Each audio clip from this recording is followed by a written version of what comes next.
Boa tarde a todos, todas e todes. Estamos dando início agora aos trabalhos da sexta mesa do Eurelex, a mesa que é intitulada Novos Paradigmas de Sustentabilidade e os Desafios na Construção Civil em um Mundo Pós-Pandêmico. Essa mesa, ela vai ser mediada pela professora Geilma Vieira, da Universidade Federal do Espírito Santo, e eu vou passar a palavra a ela, para ela explicar mais detalhes sobre a mesa e apresentar os convidados. Então, todos bem-vindos e bons trabalhos pela tarde. Geilma. Obrigada, professora Aline. Boa tarde a todos. Bom, primeiramente, queria agradecer, pelo convite em participar dessa mesa redonda. No segundo momento, parabenizar a professora Aline Barroso pela coordenação, nesse evento, um evento tão complexo, com tantas coisas, com tantas situações acontecendo paralelamente, Então, parabenizar aí também a professora Aline, a professora Andréia Nag, a professora Andréia Kern também, que estão aí, e dizer que é um momento, assim, muito especial para todos nós, O Eurelex sendo realizado no momento em que a gente, absolutamente importante, que a gente está vivendo também a realização da COP26, em que a pauta de sustentabilidade está muito em voga, em evidência. Nós estamos vivendo também num momento que está, no Brasil, no caso, uma transição de volta para as atividades presenciais, numa velocidade não tanto alta como a gente gostaria, Isso traz um desafio muito grande para todos nós, especialmente para todos os envolvidos na construção civil, Que vai exigir, obviamente, um novo olhar para essas questões, voltadas para o setor. Então, essa mesa redonda com esse título, Novos Paradigmas de Sustentabilidade e Desafios na Construção Civil, num mundo pós-pandêmico, Uma mesa que ela é composta por pessoas da área, por especialistas da área. A gente teve todo um cuidado de escolher pessoas voltadas para o setor, tanto do setor da construção civil, no híbrido ali entre o acadêmico e o gestor, o empresarial, bem, pessoas acadêmicas de fora do país, acadêmicos de instituição de nome, de peso, Então, eu vou apresentar aqui agora para vocês a composição da banca, que é composta pela professora Fernanda Leite. Eu vou ler aqui rapidinho um pouco, do que vem a ser o currículo da professora, dos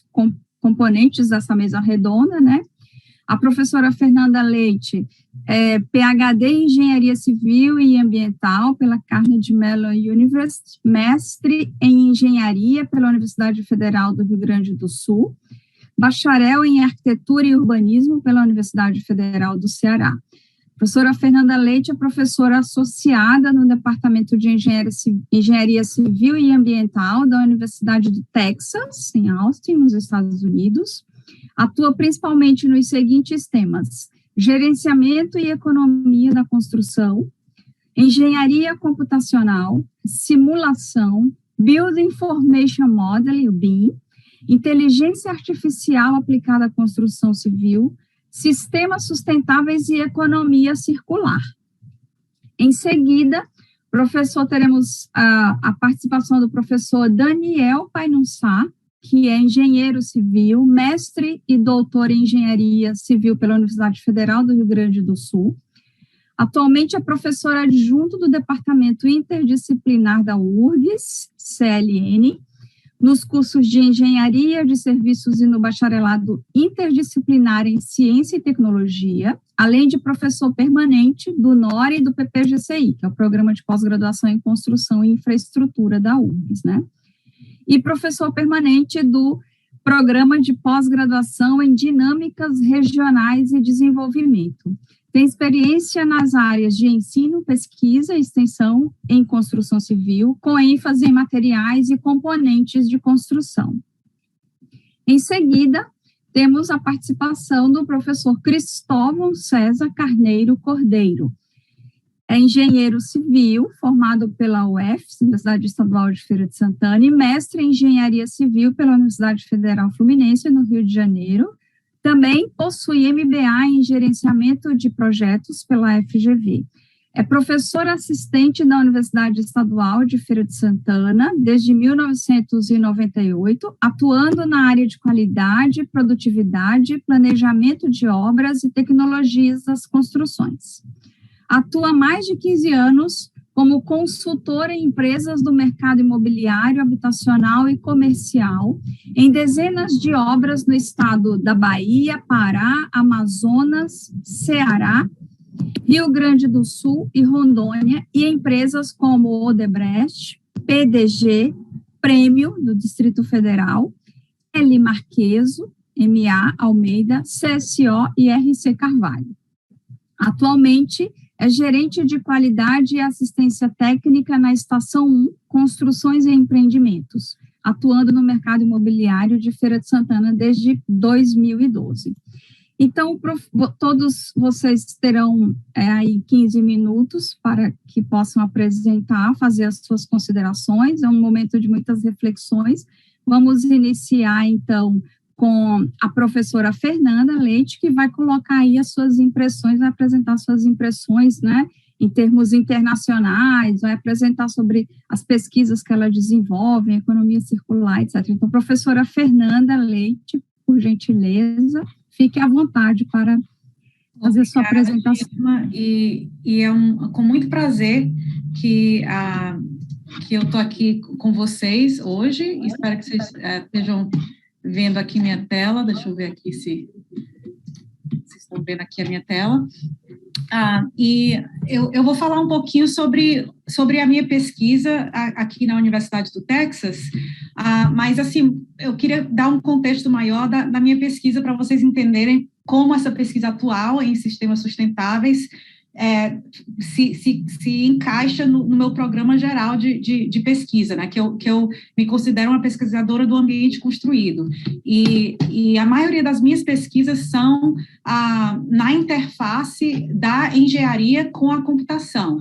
Então, muita gente me conhece pelo meu trabalho em BIM, em Building Information Modeling e tecnologia da construção. Então, esses projetos aqui que estão listados na esquerda do slide, que eu trabalho com automação de modelos 3D, usando visão de máquinas e aprendizagem de máquinas, com planejamento de obras obras industriais, toda a questão de como é que você lida com mudanças contratuais para implementação de BIM e realidade virtual aplicada à construção. Mas eu estou aqui hoje mais para focar nessas pesquisas, na área nas pesquisas na área de sistemas sustentáveis. Então, eu queria falar aqui um pouco sobre um projeto interdisciplinar que eu faço parte, chamado Planet Texas 2050, e desse projeto Planet Texas 2050, a gente tem vários subprojetos, e eu vou falar de dois deles, um de realidade virtual e outro de economia circular. E também vou tocar num projeto que é financiado pelo Instituto da Indústria da Construção, daqui dos Estados Unidos, que é em economia circular. Mas vamos lá, assim, falando primeiro do Planet Texas 2050. Então, esse programa interdisciplinar é um de 3 programas grandes da Universidade do Texas. Então, esses a gente chama de Bridging Barriers, são 3 programas que foram criados, que têm 10 anos de duração, e mais de 100 pesquisadores em todo o campus, em cada um desses programas. E a ideia é mudar a cultura de pesquisa no campus, para gerar mais problemas, mais pesquisa interdisciplinar, para solucionar problemas de mais complexos, né, Grand Challenges.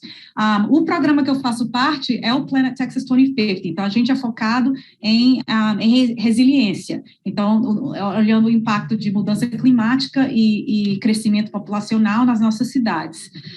Então tem outros 2 programas, o Whole Community, Whole Health é focado em um estudo longitudinal numa comunidade vulnerável no leste da cidade de Austin.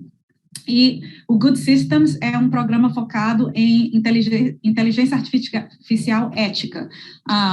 Então, todos esses têm pesquisadores de diferentes áreas. Então, cada um deles tem uma duração de 8 a 10 anos, então a gente recebe, é como se fosse uma startup, a gente recebe cada programa recebe 10 milhões da universidade para iniciar essa pesquisa, mas além dessa verba de pesquisa, a gente tem muito suporte da universidade para escrever propostas maiores interdisciplinares com outras universidades fora da Universidade do Texas. A gente tem gerenciamento de relacionamento com outros colaboradores em empresas. Hoje eu acabei de vir de uma reunião com líderes da Microsoft. A gente também tem suporte de gerenciamento de eventos, de planejamento de eventos e também de comunicação. Então, essa semana, no final da COP26, vai sair um artigo que eu vou publicar num jornal local. Então, a gente tem jornalistas que trabalham com a gente, que são funcionários dos programas aqui, que ajudam nessas comunicações. Então, o Planet Texas 2050, Planet Texas 2050, eu explico um pouquinho do título. O 2050 é o ano em que vai dobrar a população do estado do Texas com relação ao ano que a gente começou, que foi 2018. Então, tem um influxo muito grande de população aqui no estado. Então, vocês podem ter visto nos jornais, a Tesla se mudou aqui para Austin, várias outras empresas grandes de tecnologia, como a Oracle, a Samsung, todos mudaram os headquarters aqui para Austin, e a gente tem muito campus de tecnologia. Então, a Apple tem um campus de pesquisa aqui, a Dell é de Austin, a Samsung também tem um campus aqui. Então, a gente tem muita empresa de tecnologia, muita gente mudando aqui para Austin. E o Planet Texas vem da ideia de que o estado do Texas tem sofrido muito com mudança climática, tanto com furacões como tempestades de inverno, que tem impacto na nossa infraestrutura urbana. Então, em fevereiro, a gente teve uma tempestade que basicamente deixou 2/3 do estado sem eletricidade, sem água por quase 10 dias. Então, isso mostra a vulnerabilidade da nossa infraestrutura com relação a essas mudanças drásticas climáticas. Então, é esse o contexto que a gente trabalha no Planet Texas. Então, nesse programa, a gente tem 145 pesquisadores e 40 departamentos na universidade como um todo que trabalham, e a gente trabalha com muita gente fora da universidade também. Então, cada um dos programas tem um comitê de liderança, e esse comitê de liderança são esses indivíduos que vocês estão vendo aqui, que são representantes de toda a universidade. Então, tem gente da engenharia, tem gente de planejamento urbano, tem gente da biologia, geociências, e toda a geografia. A gente tem até um arqueologista também, como parte do programa. E esses são os líderes que decidem a direção da pesquisa que a gente quer fazer aqui a cada ano. E cada um desses líderes, a gente também lidera um projeto que tem 4 anos de duração, e vocês estão vendo esses 6 projetos aqui, e o interessante também é que a gente foca também em como é que a gente comunica a nossa pesquisa. Então, vocês estão vendo aqui uma aquarela que foi feita por um artista local e representando esses 6 projetos que a gente chama flagship projects, que a gente está desenvolvendo agora. Então, o projeto que eu faço parte chama Equitable and Regenerative Cities in a Post-Carbon Future. Então, a nossa visão é de gerar cidades que se regeneram num mundo pós-carbono. Então, o que a gente entende como isso? Então, a gente imagina que a gente pode co-design, então desenhar lado a lado com as comunidades, o que essas comunidades precisam dentro do espaço que eles vivem no dia a dia. Então, a gente tenta coletar muita informação direto das populações. A gente teve 3 projetos relacionados antes desse flagship, que ajudaram a desenvolver as ideias para esse flagship.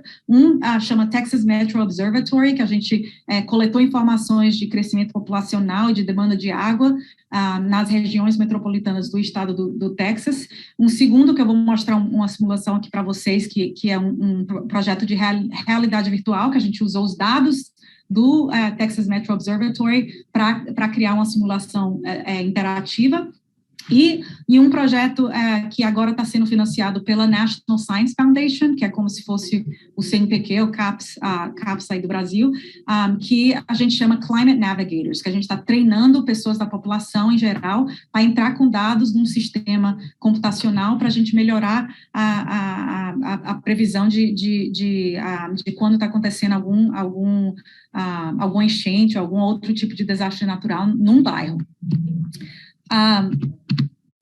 O Texas Futures Virtual Reality Experience, esse projeto, a gente trabalhou com um grupo de vários departamentos diferentes. Então, tinha gente da engenharia, tinha gente de um programa de Entertainment Technology, né, de tecnologias para entretenimento.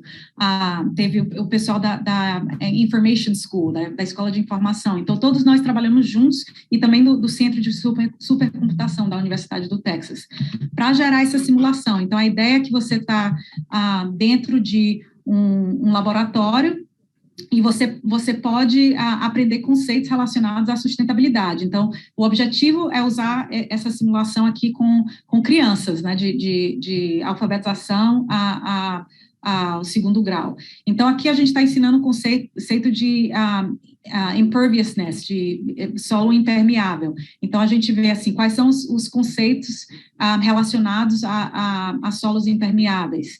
E aí a pessoa tenta identificar, a energia não tem a ver, e eles podem ver aqui um vídeo ensinando o que é esse conceito. E daí tem vários conceitos que a gente ensina dessa forma. E aí a gente também pegou os dados do Texas Metro Observatory e criou esse mapa interativo, para você ver como é que as regiões metropolitanas do estado estão crescendo, e a gente também usa dados de água, para ver como é que a gente pode mudar a demanda de água usando diferentes estratégias de economia aqui de água. E depois a gente usa imagens de câmera 360 graus para mostrar a diferença de densidade populacional.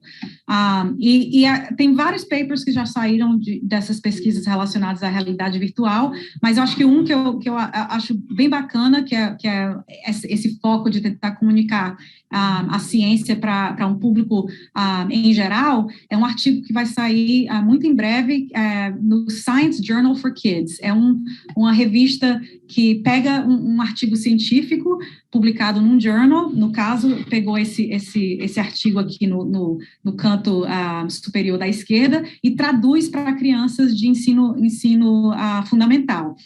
E eu acabei de ler o rascunho, o draft do que os jornalistas escreveram, e ficou bem bacana aqui. Então, essas pesquisas levaram essa ideia de economia circular. Então, a diferença aqui, o que é a economia circular? Se você for ver como é que a gente produz, tradicionalmente, a gente usa uma economia linear. Então, a gente pega recurso natural, a gente transforma aquele recurso natural em um produto, a gente usa aquilo e depois joga fora. Mas a gente tem que mudar esse conceito e começar a ver que resíduo pode ser um recurso de valor. E o motivo que a gente faz isso, a motivação é que se a gente começar a adotar a economia circular, a gente pode aumentar a competitividade da construção civil, economizando em torno de 100 bilhões de dólares por ano no mundo. Isso também é importante porque a indústria da construção utiliza muito recurso natural. e a gente espera que o uso desses recursos naturais vá dobrar de agora até 2060. E, ao mesmo tempo, 50% da infraestrutura urbana que a gente vai precisar em 2050 não foi construída ainda. Então, a gente já está construindo muito, muito mais, num ritmo 2 vezes mais rápido do que esses materiais vão se regenerar na natureza. Então, a gente tem que realmente repensar como é que a gente constrói lidando com essa limitação de recursos naturais. E uma coisa que a gente tenta colocar também nesse projeto é que economia circular pode parecer um termo novo, mas, na realidade, a gente já está fazendo economia circular de diferentes formas. Então, está aqui um exemplo, aqui na cidade de Austin, de um desenvolvimento urbano da cidade, que é uma antiga power plant no centro da cidade, que não é mais uma power plant, é um galpão agora, que está se desenvolvendo toda aquela área ao redor, e aqui é um exemplo de você estar reutilizando a água, coletando água de chuva. Então, debaixo desse gramadão aqui que vocês estão vendo, tem um sistema de coleta de água. Então, nesse caso, se coleta aqui mais de 325 mil galões aqui de água que pode ser coletado nesse local aqui. Então, esse é um exemplo de green infrastructure, utilizando a economia circular num green infrastructure. Nesse projeto do Planet Texas 2050, que a gente está trabalhando com a economia circular, na primeira fase, a gente focou no sistema de comida, food systems. Então, a gente está focando em vários diferentes sistemas, mas na fase 1, a gente focou em food systems porque todo mundo, de alguma forma, lida com esse sistema. Então, a gente pôde identificar todo o supply chain da geração daquela comida, a coleta, a distribuição daquela comida e de onde o resíduo vai também. Como é que um resíduo de um tipo de produção pode servir digamos, adubo ou de insumo para outro tipo de produção. E agora, na fase 2, a gente está lançando um programa novo para aumentar o número de pesquisadores nesse projeto, chamado Cities Fellows. Então, a gente acabou de abrir a oportunidade aqui para pesquisadores da Universidade do Texas aplicarem, para participarem desse programa, e a gente está procurando pesquisadores para focarem em outros sistemas. Então, a gente já tem gente trabalhando com food systems, já tem gente trabalhando com green infrastructure, e eu estou trabalhando com water systems, mas a gente está procurando pessoas para trabalharem com housing, com energia, com transporte e com outra infraestrutura urbana.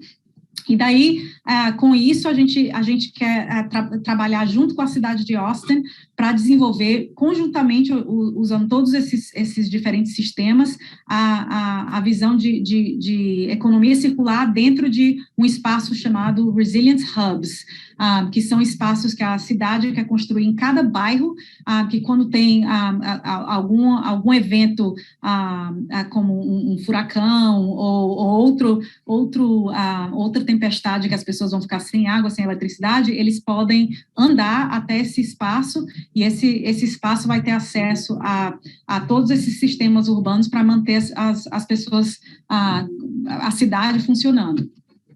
Então, a gente também tem publicado vários artigos aqui em economia circular.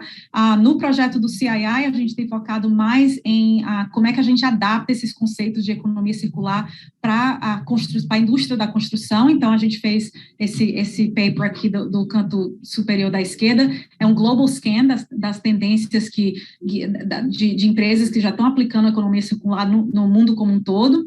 E aí a gente tem esse outro paper aqui no canto superior da direita, que é mais focado nos Estados Unidos, e também várias outras pesquisas relacionadas a perdas na construção, e como é que a gente consegue utilizar a tecnologia da informação e BIM para melhorar ou minimizar a perda na construção. E só para fechar aqui, eu queria agradecer os meus alunos, que são, na realidade, são as pessoas que estão no dia a dia fazendo todo o trabalho nos bastidores aqui.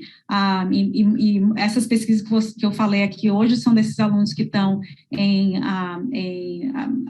negrito aqui, e também falando, só para fazer um pouquinho da propaganda aqui do meu livro aqui de BIM para Design Coordination, que foi publicado 1 ano e meio atrás, e é o que eu uso na minha cadeira de BIM. Mas é isso aí. Vou parar aqui de dividir a minha tela e passar a fala para a próxima pessoa. Obrigada, professora Fernanda, excelente apresentação, muitas reflexões, né, muitas reflexões que a gente vai conversar ali depois na hora do debate, vamos ter 15 minutos de debate ao final das apresentações.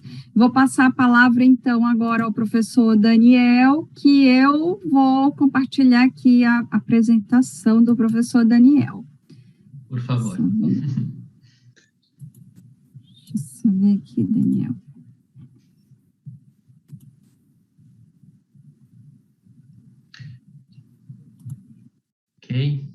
Ok. Muito bom. Bom, eu queria, num primeiro momento, agradecer o convite do EuroELEX, né, dizer que eu estou muito satisfeito de estar aqui participando junto com todas e todos vocês, principalmente por estar fazendo parte dessa mesa redonda, que são colegas por quem eu tenho, além de amizade de muitos anos, uma profunda admiração pelo trabalho que desenvolvem. Então, me sinto muito feliz, né, por estar aqui. Bom, como a gente tem os 15 minutos aqui, que é um tempo bastante exíguo, né, eu tentei, dentro da temática que está sendo proposta aqui, falar um pouquinho, então, e dar, na realidade, algumas coisas iniciais, né, dentro dessa ideia de novos paradigmas, que eu diria que eu não falaria novos paradigmas, eu falaria simplesmente em reflexões a respeito de sustentabilidade e como que isso se relaciona dentro dessa ideia de um mercado de construção civil num mundo pós-pandêmico. Então, pode passar, Geilma, o próximo. Bom, já foi citado aqui pela Fernanda, né, a questão da COP26, e essa reflexão que eu estou me propondo a fazer com vocês aqui, né, diz muito do que está posto na chamada dessa reportagem, né? Então, quando eles falam que não se trata de pequenas mudanças cosméticas que a gente tem que fazer, né, que a gente tem que mudar, na teoria, radicalmente os sistemas de produção e os padrões de consumo em vários segmentos da economia, né? Esse despertar que nós estamos vivenciando, né, muito atualmente, né, nessas semanas que a gente tem ouvido essa discussão crescer ainda mais, né, além do que todos nós pesquisadores e pessoas interessadas em sustentabilidade temos discutido e visto, traz um certo olhar, né, de que é uma preocupação, na realidade, que nós temos em cima dessas questões de sustentabilidade. E toda a preocupação que a gente tem gera, em certo aspecto, né, uma angústia na gente quando a gente percebe que as ações que a gente deveria tomar não estão sendo tomadas, ou as coisas que a gente pensa que deveriam acontecer não acontecem. Então, o que eu vou propor é justamente para, talvez, nesses 15 minutos, dar um início à conversa e depois desenvolver, talvez, um pouco mais no debate, uma visão de como a gente pode fazer essa reflexão, né, dessas questões de sustentabilidade. E aí eu vou pedir que a Geilma passe para o próximo, né? Eu sempre gosto de fazer analogias, né, em algumas das minhas apresentações, né? E eu vou fazer uma aqui, né? Então, e eu gosto de trazer coisas de outras áreas do conhecimento. Então, se eu pegar, por exemplo, e vocês vão entender por que eu estou fazendo essa analogia e do que eu estou querendo, eventualmente, traçar como linha de raciocínio, né? Se eu pegar totalmente fora da nossa área aqui, né? Se eu pegar um filósofo como Kierkegaard, né? Que é um filósofo dinamarquês que estudava muito a questão da angústia do ser humano na busca da felicidade, né? O que ele falava, né? Quando ele estava tentando montar o raciocínio dele lá, né, nessa perspectiva de entender o que acontece quando o homem tenta ser feliz, né? Ele diz que essa busca da felicidade geralmente gera angústia, porque a gente não consegue ter a felicidade plena, né, o ser humano. E aí, por que ele falava isso? Porque existia 3 formas, na visão dele, da gente tentar buscar a felicidade que eram falhas, né? Uma seria o que ele chamava de a busca pelo estético, né, que é buscar através de prazeres, sensações, bens materiais, né? E isso, na visão dele, era insuficiente, porque a gente estava sempre querendo mais. E nesse querer mais, a gente percebia que prazeres e sensações, bens materiais, seriam insuficientes. Um outro aspecto dessa busca pela felicidade seria a gente trabalhar questões éticas. Então, ele colocava, né, se eu for uma pessoa boa, eu vou ser feliz. Então, ele disse, se eu for uma pessoa boa, se eu fizer coisas certas, eu vou chegar na felicidade. Só que, de novo, isso não acontecia, porque a gente entrava numa situação de desespero ao perceber que nenhum de nós consegue ser bom o tempo todo.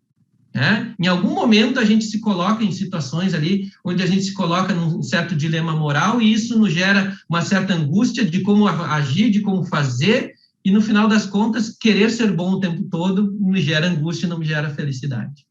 E num último aspecto, ele colocava, ele era pastor, né, e ele era bastante crítico da igreja protestante da época, ele colocava assim, então quem sabe eu vou ser religioso, né, e sendo religioso eu vou ser feliz. E aí ele dizia, não, mas na realidade isso também não serve, porque toda pessoa que entra a fundo dentro da religião acaba vendo que nunca se pode ser 100% santo, santificado através da religião. Ou seja, ele falava da ausência de uma santidade genuína. O que no final das contas queria dizer tudo isso, né? Que, na visão do Kierkegaard, a angústia nunca acaba.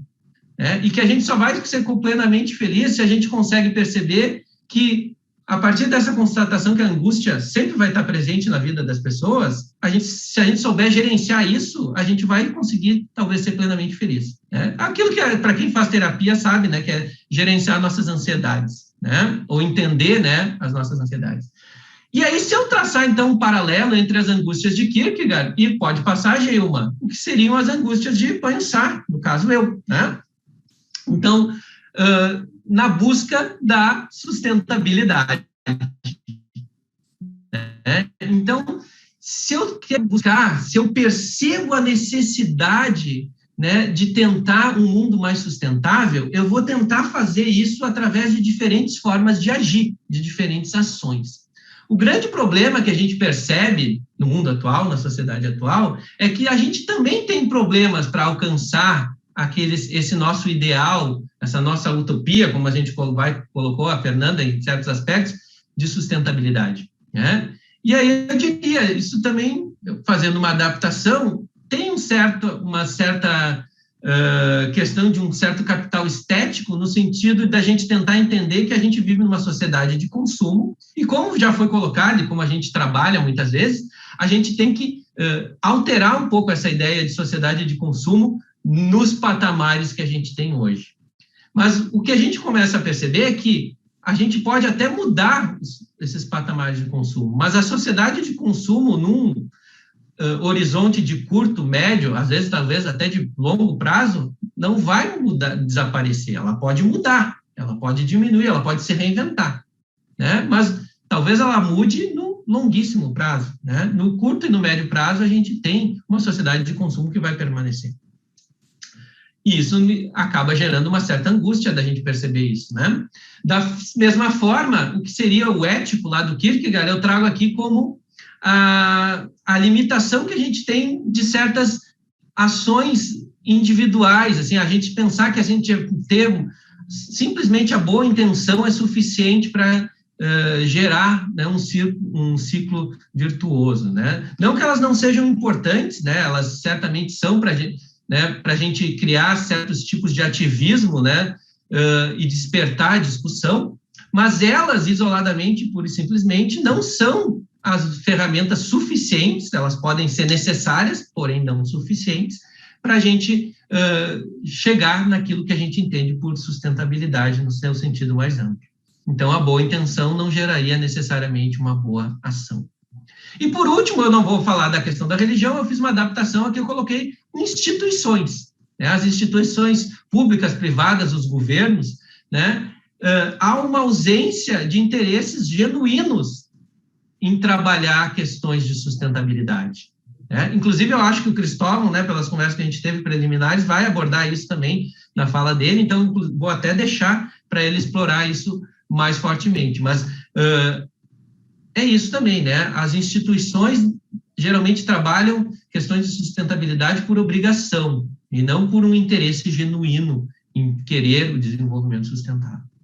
E aí entra uma constatação, né, que, querendo nós ou não, a sociedade avança. A gente não vai conseguir impedir que a sociedade tenha a sua evolução natural, né?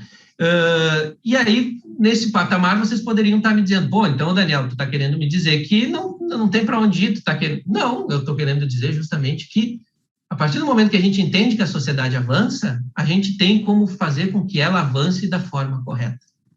Que ela avance nos patamares e na velocidade, para que aquilo que a gente entende por sustentabilidade, que é tão discutido em fóruns como esse, sejam de fato alcançados, né? Que é garantir que a gente use recursos de modo que eles não se esgotem para gerações futuras. Tá? Pode passar, Geilma. E dentro desse cenário, no mundo pós-pandêmico, né, a gente está também numa época de ruptura, né? Na realidade, isso já existia antes, né, da pandemia, mas se acentuou com a pandemia, né, esse novo conjunto de valores que sustentam uma sociedade que tem um tipo de vida acelerado, muito fluido e extremamente frágil, né? Além disso, né, a gente verifica uma antecipação de processos de automação, né, que tem como consequência, né, alterações no mundo do emprego. A gente pode discutir isso mais adiante. Questões relacionadas à indústria 4.0, né, a indústria 4.0, para quem trabalha com ela, né, sabe que ela não é uma ideia para tirar empregos, mas para fazer com que as pessoas, a tecnologia trabalhe em função das pessoas. O problema é que muitas vezes, quando a gente não consegue fazer com que isso funcione a pleno, surgem os problemas. Discussões a respeito do direito da cidade em diferentes escalas, né? Fora as questões que já estão colocadas, né? A perspectiva de novas pandemias, se a gente continuar avançando em cima de biomas, em cima de florestas que hoje estão intocadas e que podem ainda ter perspectivas de novas pandemias no futuro. Pode passar, Geilma. E aí, né, para a gente encaminhar talvez uma boa discussão que a gente pode desenvolver ao longo aqui dessa nossa conversa, a gente pode ver, então, como pensar a construção civil em específico dentro desse cenário pós-pandêmico.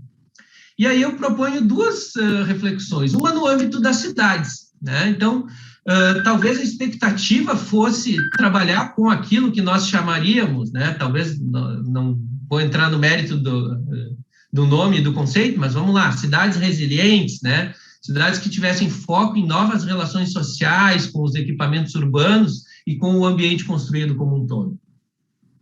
Mas não é o que a gente está verificando, né? O que a gente está verificando, pelo menos a minha realidade aqui em Porto Alegre, né, do mercado da construção civil, reiniciando agora nessa retomada, nesse fim de pandemia, é um aumento do mercado de alto padrão, né, e totalmente dissociado de qualquer uma dessas preocupações, né, com mudanças na forma de entender as cidades.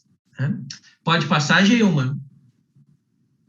E no âmbito das tecnologias construtivas, que é um pouco mais, né, o meu chão de pesquisa, né, a perspectiva é principalmente na compreensão de certas necessidades que a gente tem no uso de materiais, componentes e sistemas construtivos que efetivamente consigam capturar carbono, né? E entender que isso é uma estratégia essencial num portfólio de ações para reduzir as emissões globais de gás carbônico. Fora a questão de trabalhar os projetos de edificações através de desempenho.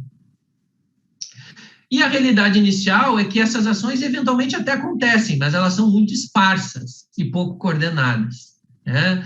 Existe um incentivo à industrialização sem foco no desempenho dos sistemas construtivos, sem a preocupação de que se projete por desempenho. E, além disso, né, todas as ações de inovação que eventualmente acontecem, geralmente não levam em conta o perfil sociotécnico das inovações, né? A ideia das inovações como algo que é construído pela sociedade, né? Aquilo que talvez a Fernanda também falou ali nos projetos de co-design, né? Pode passar, Geilma. E mais especificamente ainda, né, dentro dessas questões de captura de carbono, eu lembro o exemplo de que foi dado, por exemplo, no ENARC, né, no evento irmão aqui, né, do EuroElex, também feito, né, pelo grupos de pesquisa que se conversam, e onde eu lembro, né, a palestra magna da professora Edna Poçan, da UNILA, onde ela falava, né, a necessidade da gente entender que a gente cresceu muito, né, junto com a população, as emissões atmosféricas de gás carbônico. Então, novamente, a gente tem que reduzir drasticamente essas emissões, né, num cenário onde a gente vai continuar aumentando o consumo de energia, porque a população mundial vai continuar crescendo exponencialmente, né? Pode passar, Geilma.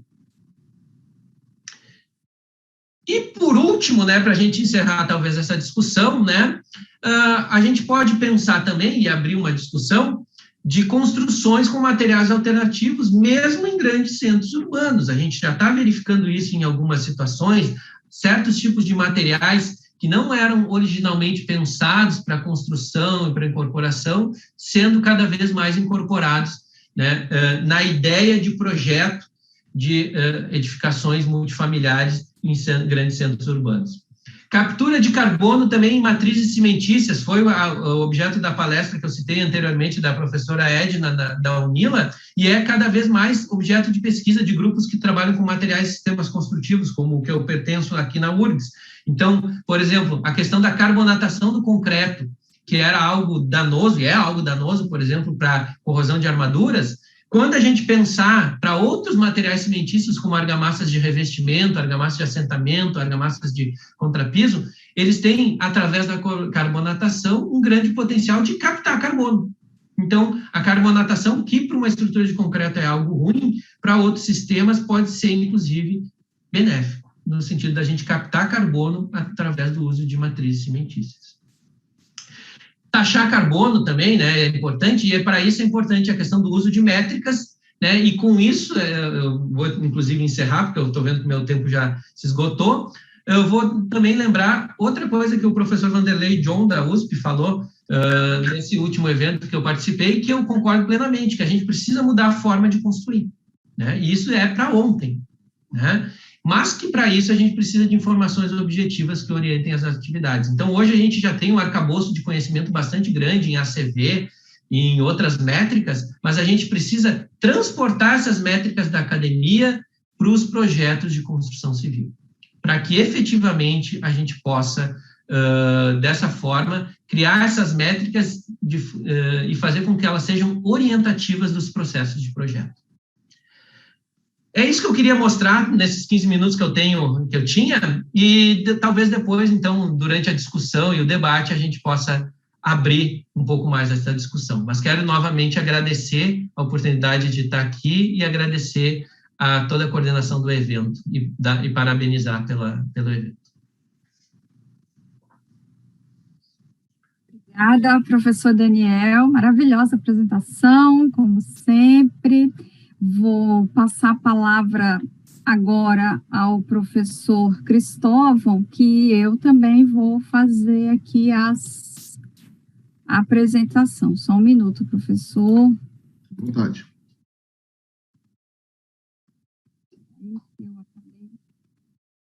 Fechando.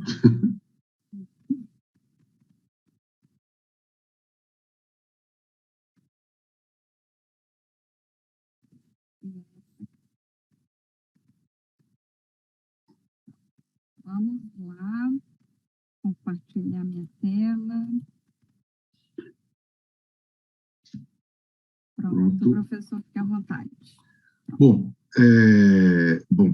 boa tarde a todos, né, todas. A gente queria agradecer de novo a organização do evento, na pessoa da professora Aline Barroso, pelo convite, né, não poderia deixar de me furtar, né, a estar aqui, ainda mais sabendo que ia estar muito bem acompanhado com profissionais, faço minhas palavras do professor Daniel, a admiração é mútua, Daniel, né, ele sabe disso, e também dos demais colegas aqui presentes. Então, é uma volta aí ao contato com vários colegas com quem tivemos uma convivência muito agradável, muito prazerosa no passado, e espero manter muito para frente no futuro. Bom, dentro dessa colocação, né, que depois falar depois é um pouco mais complicado, mas eu gosto muito do ambiente desse formato de mesa redonda, né?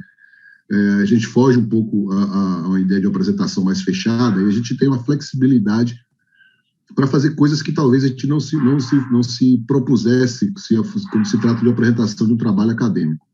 Então, eu acho que no papel na mesa redonda é fazer, né, como o Daniel já começou a fazer também, além que a própria Fernanda indiretamente fez, mas eu me proponho aqui, o que eu pensei aqui numa mesa redonda, sempre fazer provocações, né, e tentar trabalhar para que leve as reflexões aí que a professora Geilma cobrou da gente aqui. Então, pode passar, Geilma?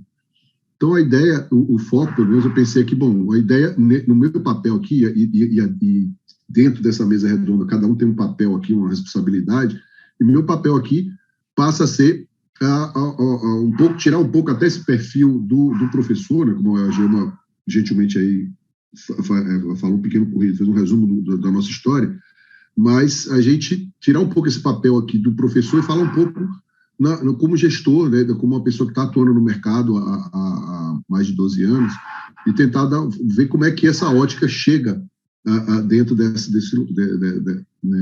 para esse mercado. Então, a ideia é um pouco falar como as empresas de construção civil compreendem a sustentabilidade, né, como é que esse entendimento formata as ações, que podem ser políticas públicas ou as ações, de fato, que atuam no mercado da construção civil relacionadas à sustentabilidade, né, e sendo que claro que eu vou trazer a ótica, toda essa discussão para dentro do mercado habitacional, né, especificamente. Eu não vou chegar a falar aqui de cidades, smart cities, etc. Não, vamos pensar aqui no mercado habitacional, dentro dessa ideia do mundo pós-pandêmico. Eu costumo dizer, né, que a gente tem que parar um pouco e pensar, né, que eu gosto de dizer, a ideia do currículo, eu falo muito mais como uma definição, não de estar mostrando o que a pessoa fez, mas assim de definir o lugar de fala, né, que é o termo que o pessoal gosta de usar. Né? Antigamente eu falava, não, meu contexto é esse, agora o pessoal fala lugar de fala, então vamos jogar lugar de fala na história. Então, o meu lugar de fala, pessoal, é esse lugar de alguém que está dentro de uma construtora, né, que tem atuação acadêmica, né, a gente concilia as duas atuações, dentro de uma construtora. Uma construtora pequena, uma construtora médio porte, né, a gente atua no mercado de construção habitacional exclusivamente, com 80% do portfólio de produtos voltados para o mercado de baixa renda, né? Não chega a ser habitação de interesse social, mas mercados ali, empreendimentos na faixa de 100 a 250 mil reais. Temos alguns empreendimentos numa faixa mais alta, mas chega no máximo a 600 mil reais, né? Então, mas, de novo, um portfólio um pouco menor. E numa cidade de médio porte, que é Feira de Santana, de 600 mil habitantes, no estado da Bahia, no interior do Nordeste, né? Então, tem que me situar bem de onde é que eu estou falando. Estou falando daqui, né? Olhando daqui, olhando para tudo isso. E é uma construtora pequena, não é uma construtora que a gente procura interagir, a gente procura estar atuando, a gente tem atuações articuladas junto com os organismos das instituições da área, né? Então, a gente tem atuação no Sinduscom, local aqui da Bahia, a gente atua junto a alguns GTs lá do Sinduscom, a gente tem alguns trabalhos realizados junto com outras empresas, e acompanha também a movimentação da CIBIC, né, da Câmara Brasileira de Indústria da Construção, em diversas áreas, né, claro que mais especificamente na área da qualidade, que é a área que a gente atua mais fortemente, mas também tento que acompanhar as demais áreas. E dessa ótica, para ter uma ideia do porte da empresa, a empresa hoje, a gente tem um ranking que é autodeclarado, que é um ranking de uma instituição chamada Intec, não tem muita validade, mas tem uma validade de marketing um pouco para a gente. E nesse ranking a gente está como 38ª empresa do país, né? Então a gente não é tão pequeno assim, né? Se eu for considerar nesse ranking, só tem na frente da gente, no Nordeste, só tem uma empresa chamada Moura do B, lá de Pernambuco, que está à frente da gente nesse ranking. A segunda nordestina é a gente cá do interior da Bahia, ou seja, hoje eu tenho 8 obras em realização, 8 obras acontecendo ao mesmo tempo, 8 empreendimentos, nesse período agora são mais de 18 empreendimentos entregues, mais de 5 mil unidades entregues nesse período que a empresa existe. Bom, então, dentro desse contexto, dessa ótica da gente, a gente se pergunta, bom, o que é sustentabilidade? Então, vamos para o tema. Fui provocado para ter o título da mesa, desafios. Então, fui trabalhando nessa linha de desafios. Eu escapei das angústias do Daniel ali, né? Daniel, eu tenho um filósofo melhor para você do que o Kierkegaard, que é o Cioran. O Cioran é o cara mais pessimista que eu conheço. O Kierkegaard é fichinha perto dele, mas vamos para adiante. O filósofo romeno. Pode passar, Geo, por favor. Desafios. Então, primeiro, o que é sustentabilidade? Você pergunta se faz as empresas sabem o que é sustentabilidade, né? O que quando se fala de sustentabilidade, a boca. Eu chego com o meu diretor lá, está lá envolvido um bocado de coisa, você fala, tem que ver aqui, falar de sustentabilidade, aí como é que faz? Mas sustentabilidade está na minha política de qualidade lá, eu construir de forma sustentável, né? Eu botei isso na minha política, já vou começar a responder algumas das perguntas.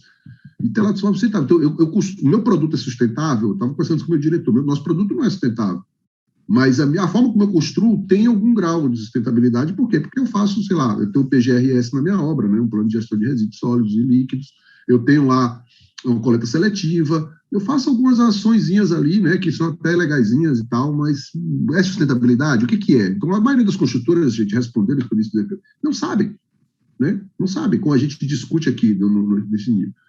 E aí vamos avançar ainda, né, novos paradigmas de sustentabilidade. Alguns poucos sabem. E quem sabe dentro desse paradigma econômico, social, ambiental.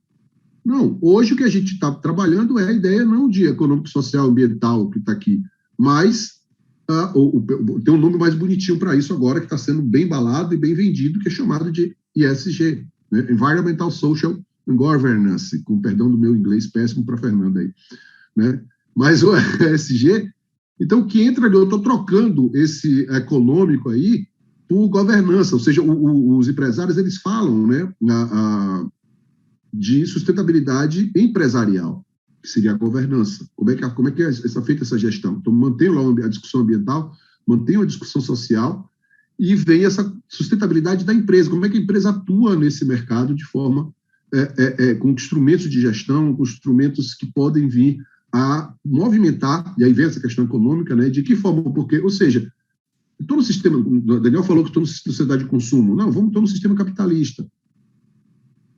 E como é que eu preciso ter algum ganho em cima disso? Então, o empresário não vai entrar naquele dilema ético lá do Daniel ali porque eu preciso ser bonzinho. Não vai ser bonzinho, ele vai entrar se tiver vantagem, se tiver alguma margem de lucro. Então, vamos politizar um pouco esse debate aqui, tá? Então, ele precisa entrar, e ele vai entrar dentro do nome bonito para isso falar de governança, porque, de fato, eu preciso criar mecanismos que façam a atratividade da empresa para a questão de sustentabilidade. Vamos avançando aí, já respondendo um pouquinho. Então, meu outro desafio é como a sustentabilidade vem sendo tratada pelo mercado da construção civil, né? Então, vamos olhar aqui. Então, eu, já motivado aqui por essa participação nessa mesa redonda, e também por obrigações lá da empresa, né, que, como eu falei, tangencial, a gente tem um engenheiro ambiental na empresa, né, que ele faz esse trabalho, onde tem uma pessoa fixa, né, ele é engenheiro de segurança, é engenheiro ambiental, e é um cara com quem a gente troca muita figurinha, a gente trabalha muito junto, já que eu sou gestor de qualidade, então a gente acaba conversando bastante. Por exemplo, norma de desempenho é comigo, então ele tem que ver a parte da ambiental, a gente troca muita figurinha. E aí, fora isso, então eu fui estudar esse negócio, né? Então, verificar o que a gente verificou. O que se tem sustentabilidade? Primeira coisa, eu preciso separar, de fato, na construção civil, a ideia não vou entrar de novo nas cidades, ou falando de mercado imobiliário. A sustentabilidade existe, né? Eu vou falar aqui bem visão de onde eu estou vendo. Eu estou vendo sustentabilidade no mercado corporativo. E que é muito simples. Por que eu estou vendo no mercado corporativo? Porque um dos impactos muito grandes da sustentabilidade é no uso e ocupação, na etapa de uso e ocupação do empreendimento. E a etapa de uso e ocupação do empreendimento, pelo próprio mecanismo do mercado corporativo, onde ele gera renda, é na etapa de uso e ocupação. Se ele gera renda na etapa de uso e ocupação, tem que ter preocupação, tem que ter manutenção forte. A manutenção, então, é pesada. Se a manutenção é pesada, então, a sustentabilidade aparece mais facilmente ali, no cara economizando na energia, o cara economizando na questão do consumo de água, etc. Né? Já para o mercado imobiliário habitacional, não. O mercado habitacional, a facility não é forte ainda. A manutenção, eu tenho que ficar brigando para dizer o que é manutenção. Pelo contrário, a construtora, ela faz o produto e se livra. Entrega ali adiante, né? E vai para adiante. Então, para que eu estou preocupado com manutenção? Para mim, é mais interessante trabalhar a manutenção na etapa de construção, de fato, né? Então, o que acontece, então, dentro do mercado habitacional, se você procurar as iniciativas, a gente vai ver que tem iniciativas ali e acolá, né? Mas tratado um pouco, a gente vê um pouco como um nicho de mercado. Sustentabilidade aqui é grife, né? Eu chamo de sustentabilidade de vitrine. Né? É uma sustentabilidade de vitrine que aparece ali, é uma sustentabilidade que aparece bonitinha. Desculpa aí a visão, mas de novo, eu estou olhando o Cabo Sertão, É a sustentabilidade de Avenida Paulista, de Avenida Rio Branco, lá no Rio de Janeiro, da Tancredo Neves aqui em Salvador. A sustentabilidade, de novo, para o mercado corporativo ou para o mercado de alto padrão, porque o cara vai lá, é chique, dizer que é sustentável e está lá. E aí, eu vou parafraseando aqui, já que foi citado aqui o professor Vanderlei John, né, lá da USP, ele falou, eu estava assistindo ele numa live recentemente, e ele colocou que achei interessante, do que saiu no jornal, ele citou o The Economist, né? O The Economist, ele fala em algum momento que fez uma matéria dizendo que não existe lugar seguro, né? Não temos lugar seguro. Você está aqui bonitinho na sua casa, lá numa casa de praia lá na Califórnia, e a floresta pode pegar fogo, né? E aí a coisa pode estar acontecendo. Então não tem mais como fazer habitação. E como é que eu vou chegar para o mercado habitacional de interesse aí? Como é que isso chega no mercado habitacional de interesse social? Não tem debate, porque eu preciso, por exemplo, ter moradia. Como é que eu vou preocupar e fornecer uma coisa de alto padrão, uma sustentabilidade como o Grife, se o cara não tem nem onde morar? Pode passar o Geilma. E aí, por exemplo, tem algumas iniciativas, de qualquer forma. A CIBIC tem um comitê de sustentabilidade, tem feito iniciativas. Esse evento que eu falei, o professor Vanderlei John, foi nessa feira virtual de construção sustentável, feita no final de pouco mais de um mês atrás, no final de outubro, né? E aí a gente vai tentar identificar o que mais, mas que outras ações a gente pode ter. Bom, o governo federal está montando agora uma parceria com o Ministério do Desenvolvimento Regional, fazendo parceria com o organismo alemão, com o GIS, que já é um parceiro de outros eventos aí com diferentes governos, e tem esse projeto de eficiência energética e desenvolvimento urbano sustentável, né, que está aí implantado uma cooperação técnica do Ministério, da Alemanha, aí, tá, do GIS, tá, no âmbito da Secretaria de Habitação do Ministério do Desenvolvimento Regional. É uma iniciativa que está sendo divulgada pelo governo. Vamos lá para adiante, de novo, Geilma. Pode passar. Então, a pergunta que eu faço, na verdade, é sustentabilidade para quem? Né? Eu tenho muitas iniciativas voluntárias de marketing, né, e que se diz assim, o mercado está procurando sustentabilidade, o mercado está procurando sustentabilidade, que para mim trabalha, reproduz o que já acontece, né, a lógica neoliberal que já acontece em outros campos da economia. Então, aqui eu tenho sustentabilidade nessa lógica. Eu vou trabalhar, é a sustentabilidade que trabalha com busca de funds, né, de um mecanismo de incentivar aí os fundos imobiliários, os grandes mecanismos de financiamento, né, instituição de financiamento, agente de financiamento, o Itaú tem linha para isso, o Santander tem, o Bradesco, a própria Caixa, e essas linhas aí para gerar financiamento habitacional, né, dentro de modelo para que se fosse sustentável. E para isso ele começa a usar a outra linha, a saída pelas certificações, né, como o GBC Brasil Casa aí, baseado no LEED, né, que do Brasil também tem o quinto do mundo em uso geral. Quanto dá? Isso dá 500 empreendimentos, não é nada no oceano de empreendimentos que o Brasil tem. Então, 500 empreendimentos é muito pouco. Né? Aliás, o Aqua, né, que está no 500 empreendimentos. O Brasil é o quinto do mundo também, com mais ou menos com esse volume aí também, né, pelo que eu andei pesquisando. O Aqua, né, também a mesma coisa, e muito concentrado na região sul e sudeste, né, e geralmente prédios desses multifamiliares, né. O CTE trabalha na linha do ESG, do ISG, né, também com nessa lógica um pouco do LEED, mas ele tem lá uma certificação também usando esse modelo de buscar uma certificação. Pode passar aí para a gente acabar. Então, para mim, o desafio é levar isso num nível de política pública, para, de fato, atingir todo mundo. Por isso que eu pergunto, sustentabilidade para quem? É só para uma elite ali? É só para o alto padrão ali que vai querer? Mas não dá, querido, porque nós estamos todo mundo no mesmo barco, né? Todo mundo está na terra, não tem para onde correr. Então, ou esse debate se abre, se expande, vai para os diversos lugares, ou não vai. E aí, eu vejo algumas iniciativas que estão sendo colocadas dentro de política pública, quando eu vejo e aí eu sou um defensor, né? Eu vejo essas iniciativas junto do PBQPH, já acabando aqui, que é, por exemplo, a iniciativa de declaração ambiental de produto, do SIDAC, que é o Sistema de Informação de Desempenho Ambiental da Construção, que o professor Vanderlei já está à frente, que são iniciativas que devem ser incorporadas ao PBQPH nos próximos anos, e o próprio selo azul da Caixa que está se colocando. Pode passar só para fechar o último slide, por favor. Então, conclusões, sustentabilidade para quem, afinal? Eu acredito muito mais no modelo, menos no modelo de certificação de mercado, que o mercado vai decidir isso, aí vou para um debate aí, mercado ou política pública. Eu acho que essa sustentabilidade ela tem que ser uma política pública e ela tem que estar associada a boas políticas públicas que deram certo. Eu acredito muito, por exemplo, no PBQPH, no impacto que ele causou no mercado da construção civil no Brasil, e ele pode sim estar associado e dar algum desdobramento nessa área. Acho que é isso. Obrigado. Desculpa passar um pouquinho do tempo aí.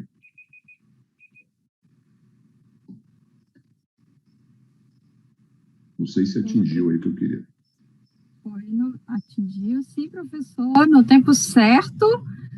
Acredito que as apresentações trouxeram boas e profundas reflexões, né, que a gente precisa debater, é uma necessidade a gente debater, e foi interessante a gente observar as 3 apresentações, foram 3 distintas e diferentes apresentações.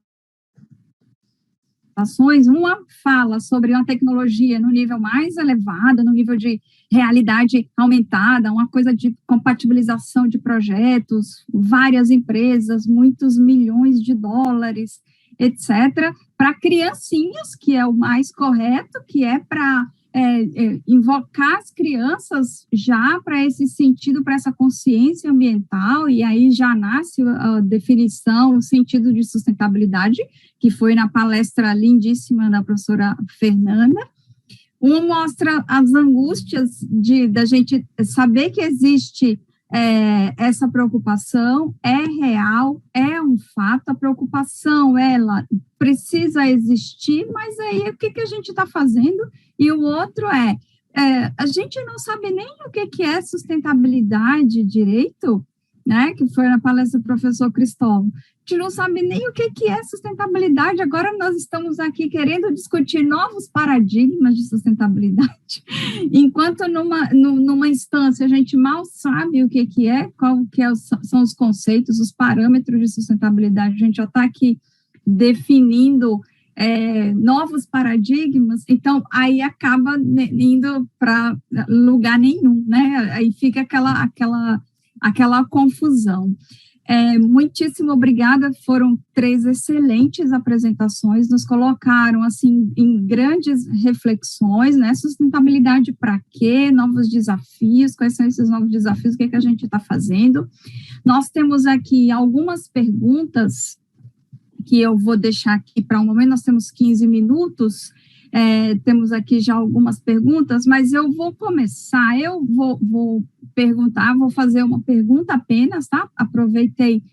Eu vou aproveitar a mesa e vou fazer uma pergunta para que os 3 respondam dentro da sua ótica, mais ou menos o que vocês pensam a respeito disso dentro desse assunto, tá? Então, a pergunta vai ser minha nesse momento, depois eu falo as perguntas aqui do público, o chat que já tem perguntas aqui, tá? Bom, a pergunta que eu faço vocês acham que a pandemia vai acelerar a forma como a indústria da construção civil enxerga o setor a partir da visão sistêmica de sustentabilidade, economia e tecnologia?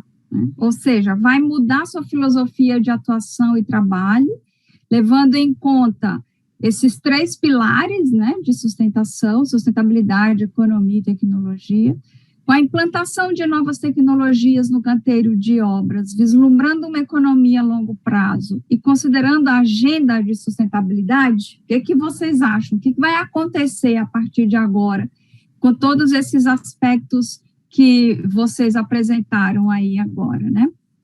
Aí vocês podem responder, o que vocês acham? Podem começar, não tem ordem, professora Fernanda, professor Daniel, professor Cristóvão. Posso começar, talvez? Sim.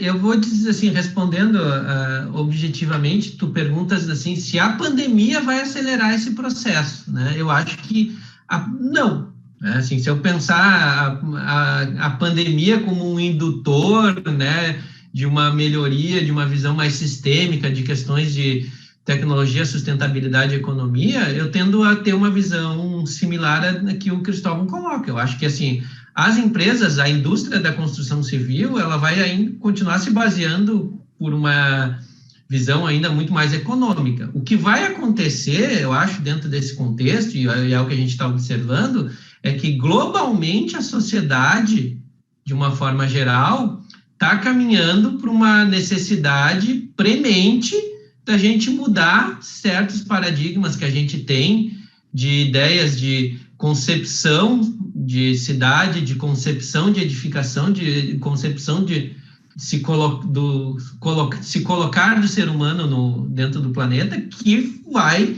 ter reflexo em certas imposições em certos mercados. E nesse aspecto, eu acho que a construção civil não vai ficar imune. Ela, sob algum aspecto, e corroborando com o que o Cristóvão colocou, ela vai ser empurrada a ter que pensar mais fortemente nessas questões. Mas não que ela, em função da pandemia, pelo menos é como eu coloquei, né? Hoje, assim, em vez da gente estar discutindo a forma como a cidade, as pessoas se relacionam com o espaço urbano e com o espaço construído, a gente está vendo pura e simplesmente uma retomada econômica de grandes empreendimentos, focados em alto padrão, né, que não tem nada de preocupação com o sustentável nesse sentido. Mas eu acho que o que vai ter que ocorrer para ter essa mudança é ter mudanças de políticas públicas. Então, resultados, por exemplo, da COP26, eu acho que todo o país vai ter que criar um plano de adaptação climática. E esse plano de adaptação climática talvez vai ter que ter cada estado ter um.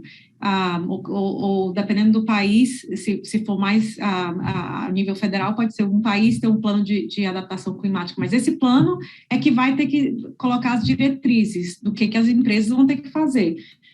Então, acho que a partir desse momento, assim, é necessário que os países comecem a investir em ter um plano de adaptação climática, para você ver isso refletido na indústria como um todo, porque é muito difícil você saber exatamente o que você precisa fazer. As empresas, grandes empresas como a Amazon, a Microsoft, tá todo mundo dizendo, vou ser zero emissões, a minha meta é zero emissões em 2030 ou 2040, o que quer que seja. Mas aí você pergunta para eles, tudo bem, a Amazon disse, você zero emissões em 2030.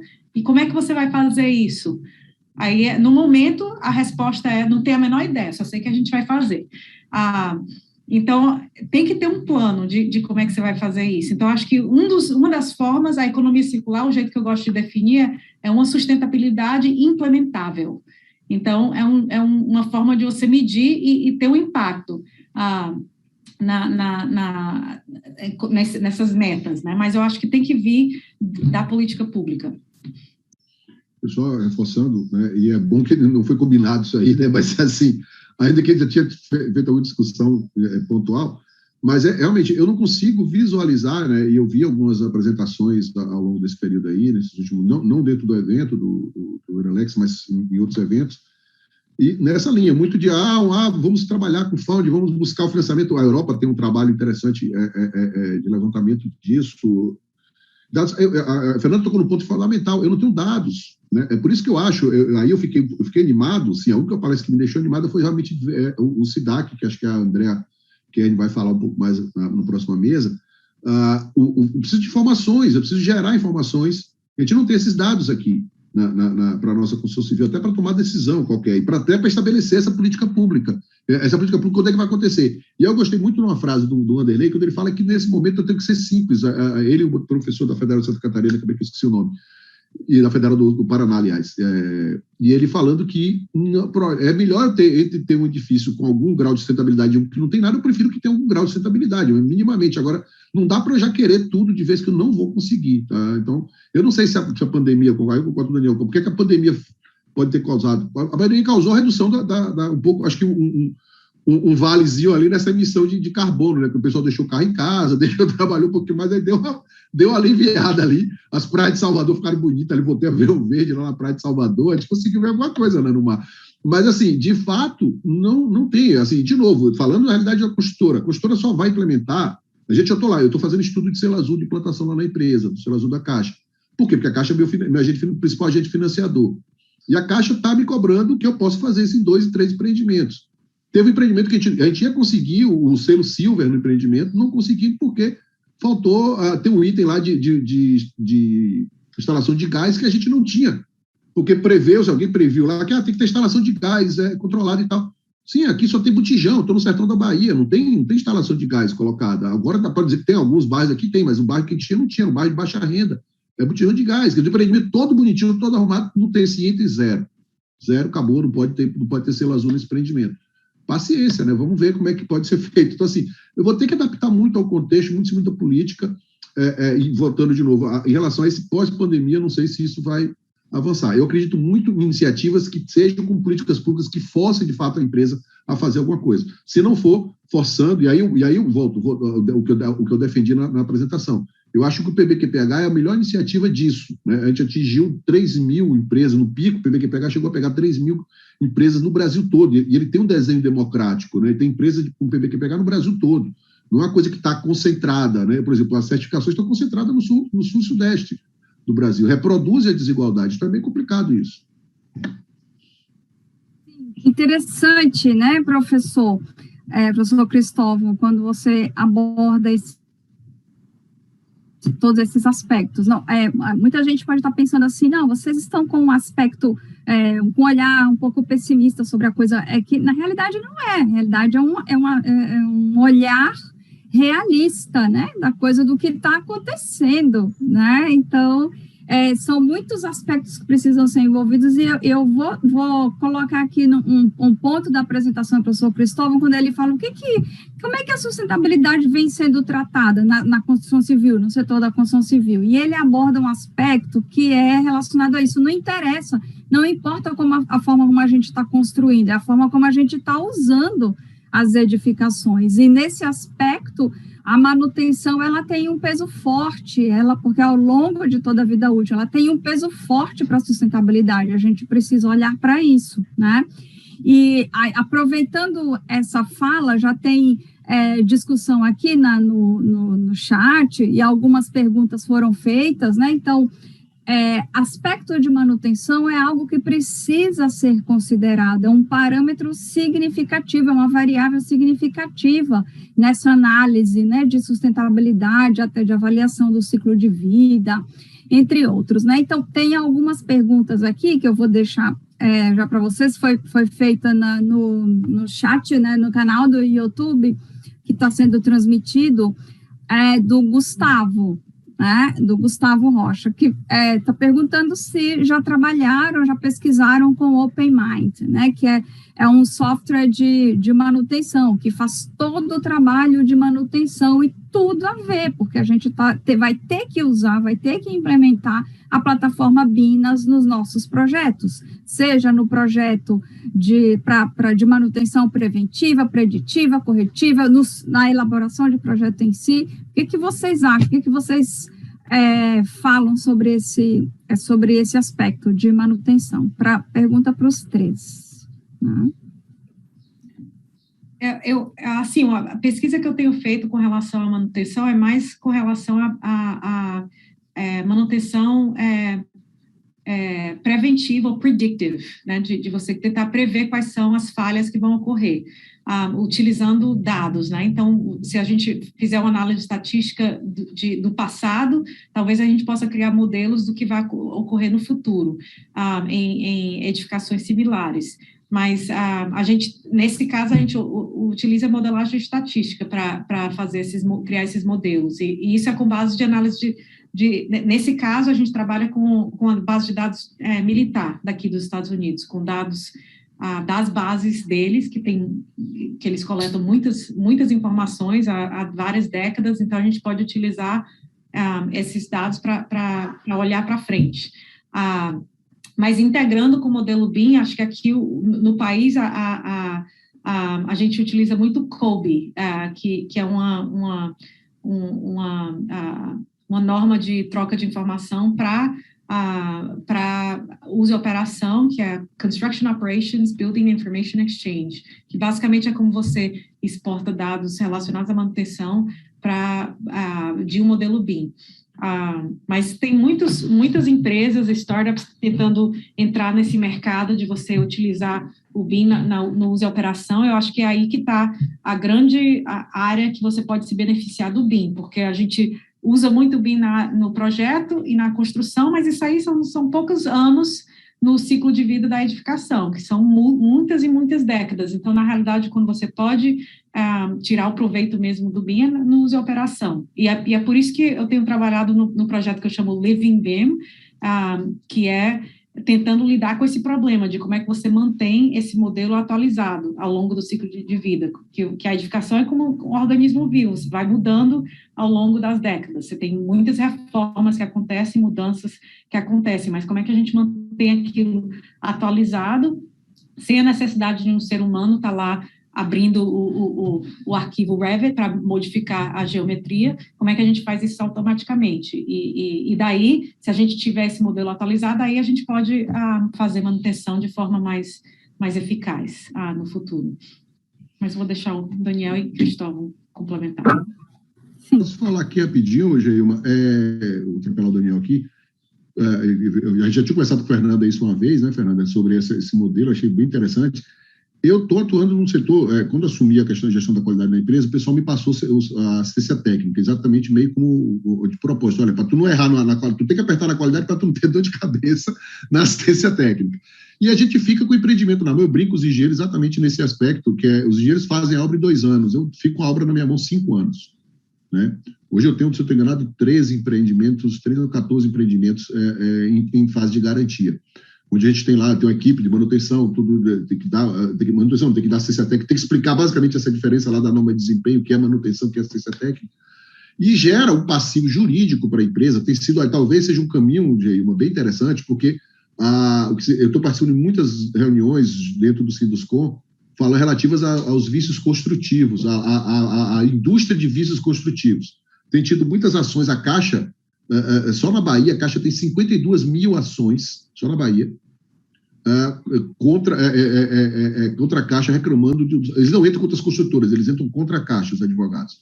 Eu já vi alguns pareceres ali técnicos que envergonhariam qualquer um de nós. Daniel, que é da área de perícia aí também, que entende a parte de patologia, é vergonhoso de colegas assim, que é coisas absurdas. Então, tanto tem o problema lá do advogado lá que entra nesse problema, como tem também o profissional de assistência técnica, né?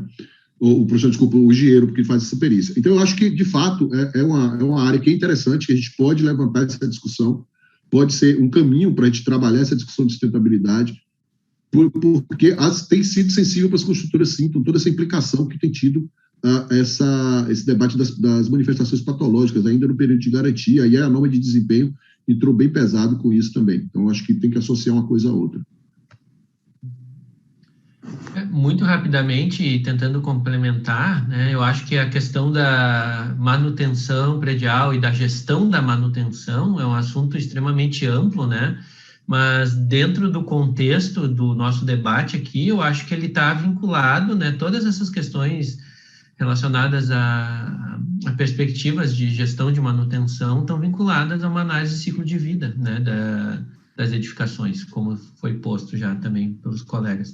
E, naturalmente, isso exige indicadores, exige métrica. Então, aí eu volto a falar, esse exemplo do que o Cristóvão falou, do professor Vanderlei, eu vi também em outra palestra dele, e que bom que agora a gente vai ter uma discussão a respeito do SIDAC na sequência, como foi dito, porque eu acho que é isso, a gente tem que criar métricas quantificáveis e inteligíveis para o gestor que vai ter a tomada de decisão. Né? Eu acho muito bom, né, as questões, por exemplo, relacionadas à análise de ciclo de vida, mas se eu der para ele um card lá de 25, 30 fatores diferentes, vai ser pouco interessante para ele tomar a decisão. Eu tenho que ter lá 5, 10 itens nos quais ele vai se debruçar e ele vai identificar e vai fazer a tomada de decisão, né? Para poder fazer tanto a questão de projeto, de avaliação de desempenho e o reflexo que isso vai ter depois na manutenção predial. Perfeito. Professor Daniel, professor Cristóvão, professora Fernanda, respondida a pergunta. Tem mais algumas perguntas aqui da Maiara. A Maiara está perguntando à professora Fernanda se ela poderia, por gentileza, colocar o nome dos artigos no penúltimo slide dela. Ela já colocou aqui, tá, Maiara? Já colocou todas as referências aqui, inclusive com o DOI, e a Maiara também levantou a mãozinha ali para falar, então pode perguntar, Maiara, fica à vontade. Tá bom, obrigada, professora, obrigada à mesa. Acho que é a mesa central aqui do evento, achei fantástico. E, na verdade, eu tenho uma pergunta para a professora Fernanda sobre economia circular. A gente vê que é realmente uma mudança de paradigma no Brasil, porque vai ter que mudar a forma de pensar e planejar as edificações, e a gente está, né, vendo algumas interferências já na Europa, como o projeto BAMB, né, Building as Material Banks, que já mostraram algumas ferramentas da economia circular, como o passaporte de materiais, edificações flexíveis, enfim. A questão o Brasil um contexto brasileiro é muito diferente. Eu gostaria de saber por onde o Brasil deveria começar a aplicar a economia circular nas edificações e o que você mais vê aplicado economia circular aí no Texas? Boa pergunta, Mayara. Obrigada pela pergunta. E se vocês puderem dividir esses links no chat do YouTube, eu agradeço o que eu coloquei aqui no Zoom.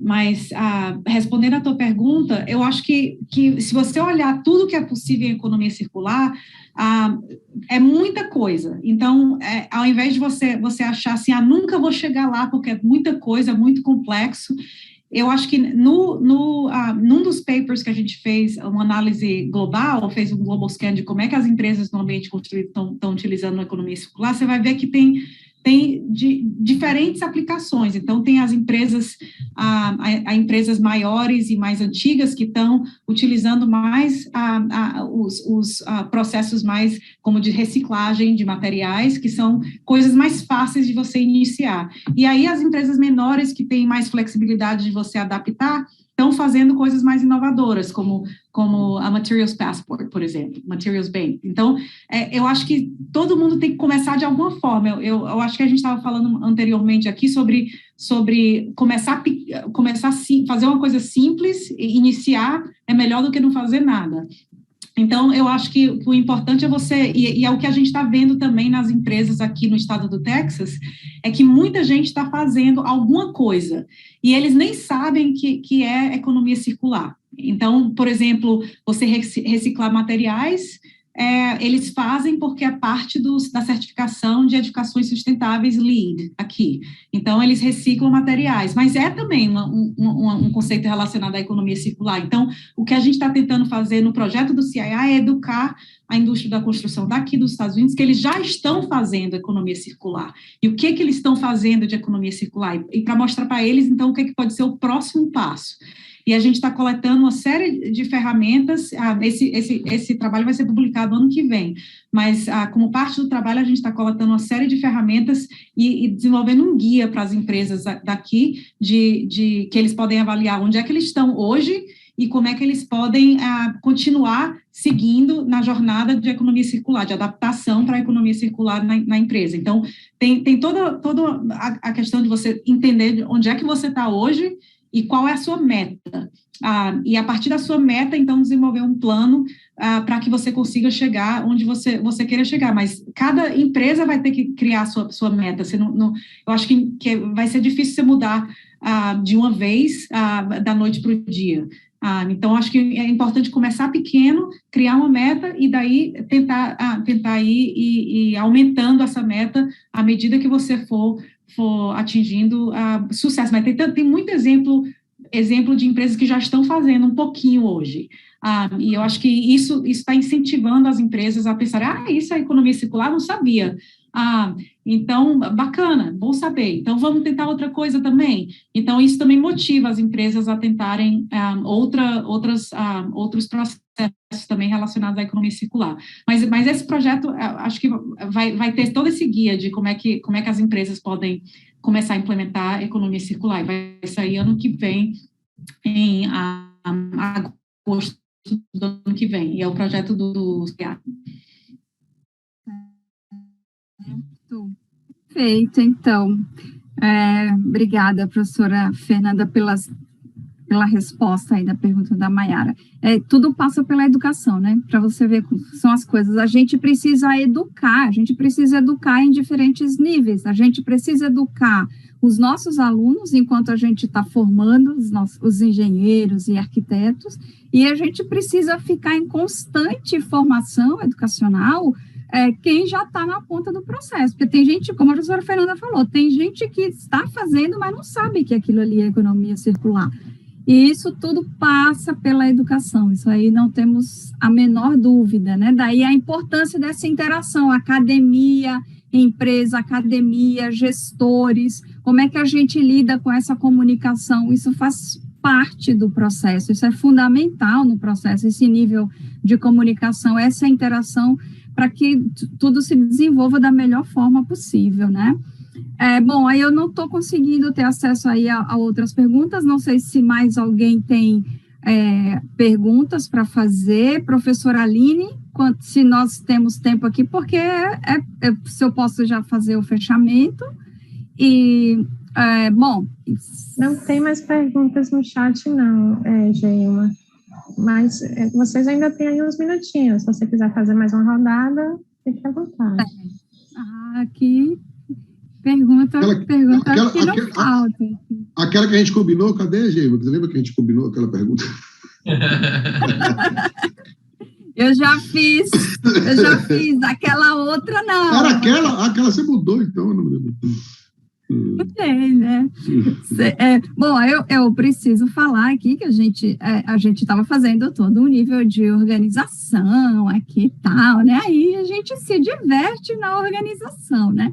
E eu preciso falar aqui, eu não me aguentei, eu vou ter que falar que Fernanda Leite, Daniel Painunçá, Cristóvão, Aline, André Kern e outros, né? Nós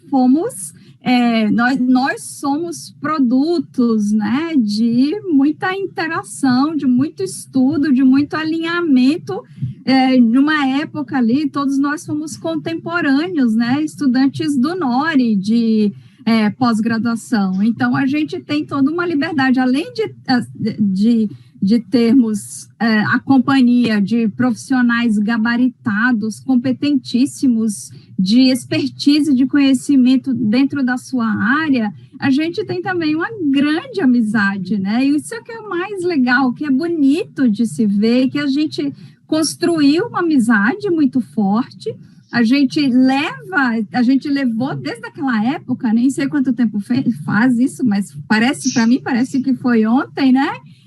Mas a gente leva essa amizade ao longo dos anos e a amizade ela se consolida cada vez mais e a gente fica feliz pelo sucesso dos nossos colegas de amigo, colegas de trabalho, de tema, de pesquisa, e a gente fica muitíssimo satisfeito. Eu estou satisfeitíssima com essa mesa porque são meus amigos queridos que eu amo, né?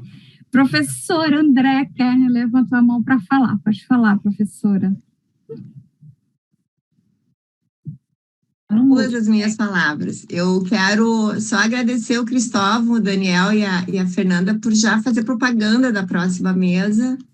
Então, obrigada, Cristóvão, te devo uma. Realmente ficou um encadeamento muito interessante. A Fernanda começou num nível internacional, acadêmico mais, né, mostrando o que tem de academia. O Daniel mostrou a academia mais brasileira e o Cristóvão foi para realmente a ponta, né, que de repente é o grande desafio fazer essa ponte aí, chegar tudo isso no produto, né? Então, estou fazendo aqui uma propaganda para a próxima mesa redonda, que é justamente onde nós vamos falar sobre o SIDAC a partir da pesquisadora Fernanda Belisário, que é IPT USP. Seria isso.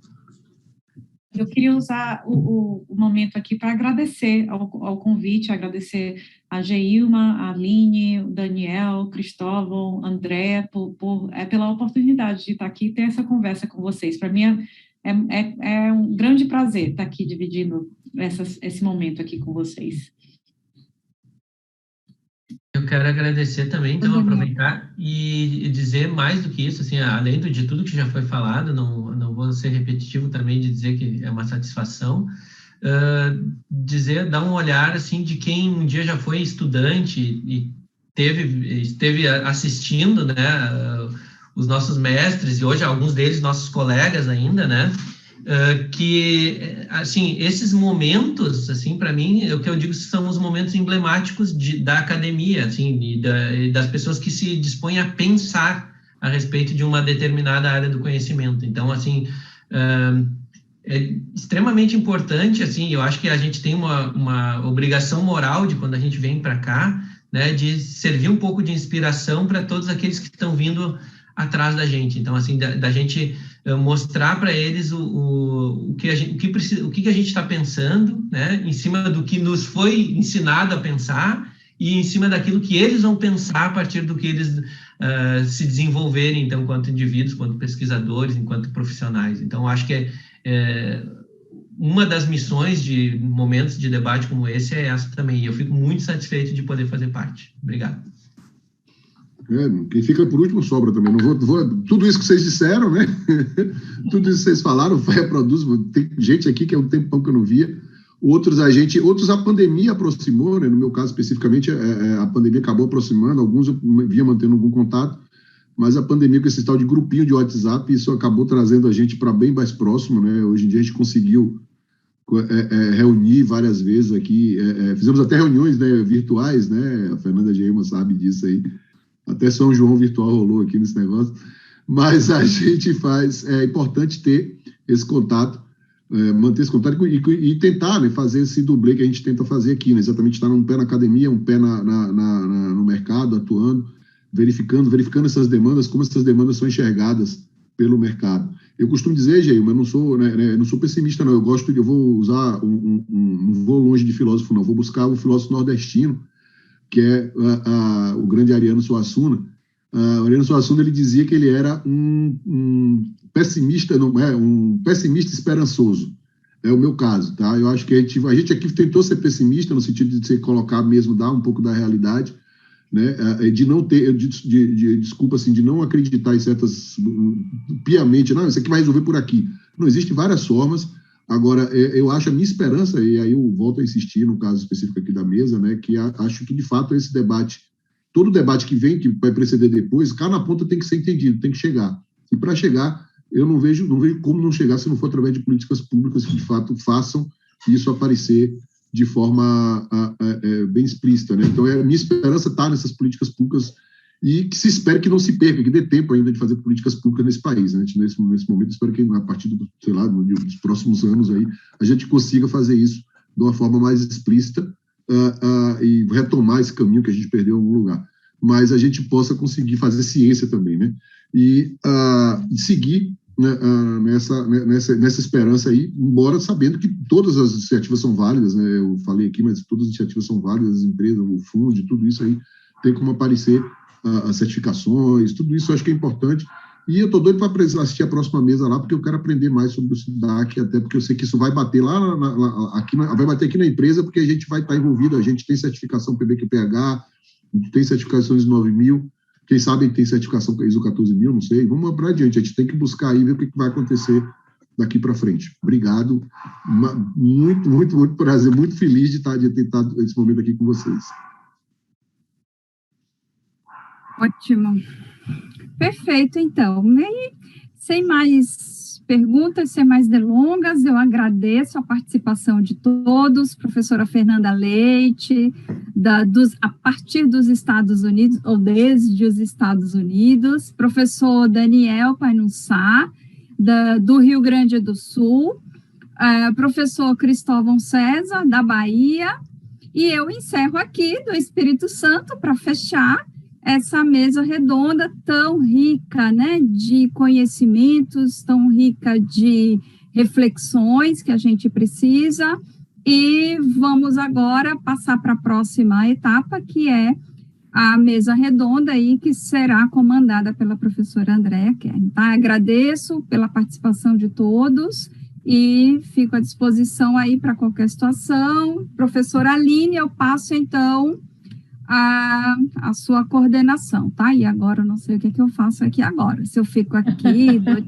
pode ficar, Geima. Canto e danço, assobio, chupocana. Ainda está transmitindo, tu sabe, né? É bom avisar, Aline, é bom avisar que vai, né? Peraí, deixa ele passar, fiquei roxa, vermelha e amarela agora. Gente, a gente vai fazer um pequeno intervalo entre a mesa 6 e a mesa 7, tá? Então, a mesa 7, ela só começa a partir das 16 horas. E a mesa de desempenho ambiental na construção, né, que vai ser apresentado o SIDAC, tá? Então, agora acho que a gente pode cortar, viu, Douglas? E aí a gente volta quando o Fernando chegar.